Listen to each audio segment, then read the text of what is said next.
Today, we're diving into a really short but incredibly powerful story by the one and only Langston Hughes. It's called Thank You, Ma'am. And it's one of those stories that gets you thinking, you know? It asks a pretty big question. Can one single, totally unexpected moment change a person's entire life?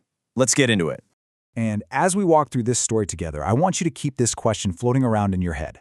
What is the true cost of a second chance? Because, as you'll see, the price here has nothing to do with money. It's about something way, way more valuable. Okay, so picture this. It's late, it's dark, about 11 o'clock at night. All we know is there's a woman walking by herself down a street. The scene is set for, well, for something to happen. And that something involves two people who couldn't be more different. First, you've got Mrs. Luella Bates Washington Jones, a large woman with a purse that's so big it seems to have everything but a hammer and nails in it. And then you have Roger. He's just a kid, maybe 14 or 15, and he's described as frail and willow wild. You can already feel the power imbalance, right? She is a force, and he's about to make a huge mistake. So he makes his move. He runs up behind her and yanks on the purse.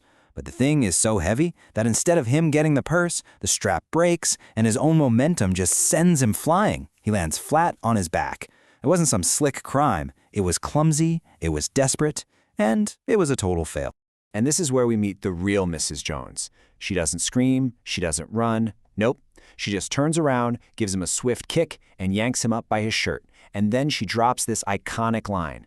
She is taking complete control. And by saying her full name, Luella Bates Washington Jones, she's making it crystal clear. I'm not a target. I am a person, and you will remember me. But what she does next, that's what makes this story unforgettable. The whole scene shifts. We move off that cold public street and into the warm, private space of her home. And everything is about to change. Right now, Roger is absolutely terrified. I mean, can you imagine? He's being literally dragged down the street by this woman who just took him down. He's probably thinking jail, the police, or worse. The air is thick with his fear. And then they get inside and the whole world flips upside down. The aggression just vanishes. Instead of yelling at him, she says, "Go wash your face." She tells him to let the water run till it gets warm. She even gives him a clean towel. It's such a simple, motherly act of kindness, and it is the last thing on earth he expects. And that right there, that's the turning point. This is the moment the story pivots. It stops being about a crime and punishment, and it becomes about, well, about empathy and care. She's not looking at a criminal anymore, she's looking at a boy with a dirty face. Roger is just lost. You can feel his confusion. He's still stuck in the world of consequences he understands. Even while he's washing his face, he's just waiting for the other shoe to drop. He has no idea how to process her kindness. But Mrs. Jones's mind isn't on jail at all. She looks at him and she intuits that he must be hungry, that maybe this whole thing started from a place of need, not hate. And that's what's so amazing about her. She looks past the act and sees the person. So she decides she's going to feed him. Okay, so what happens next is this really delicate, really beautiful moment where trust starts to build between these two strangers. So Mrs. Jones does this amazing thing. She trusts him first. She actually leaves the door to her apartment wide open. She's not even watching him. He could be gone in a second. And you can feel his internal struggle. The text even repeats, "Run, run, run." That urge to escape is so strong. So there it is, an open door, a clear shot at freedom. What does he do? He stays. He actually moves so she can see him so she knows he's not going to run. And this line tells us exactly why. Something inside him has fundamentally shifted. A few minutes ago, he wanted her purse. Now, the only thing he wants is for this woman to not mistrust him. Just think about that transformation.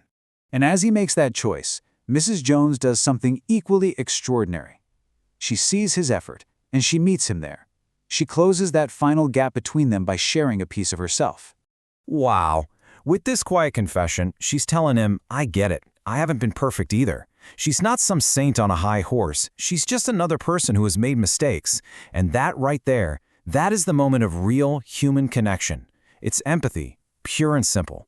So this new, shared understanding builds to the story's incredible ending, where all of her kindness gets rolled into one final, powerful lesson. After they've eaten, Mrs. Jones does the one thing that is just unbelievable. She gives him $10. It turns out that's what he was trying to steal money for, to buy a pair of blue suede shoes. But this isn't a reward. It's her teaching him about dignity. She's saying it's okay to want things, but you have to get them the right way. And her parting words aren't some big, long lecture. It's just simple, direct advice. Buy the shoes, stop stealing. Things you get by hurting others will only hurt you. And behave yourself. She gave him the money, but she also gave him a simple roadmap for how to live better.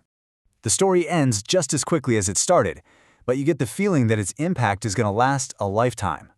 In that final moment, Roger is just so overwhelmed by everything she's done for him, he can hardly speak. He wants to say so much more than just, "Thank you, ma'am," but the words just won't come out. And then she shuts the door. That's it. He never sees her again. The encounter is over, but for him, we know everything is different now. And that leaves us with this final thought. What started as a clumsy, ugly collision on a dark street turned into a life-changing moment of grace. It really makes you wonder, doesn't it? How many of the most important turning points in our own lives start out looking like something else entirely?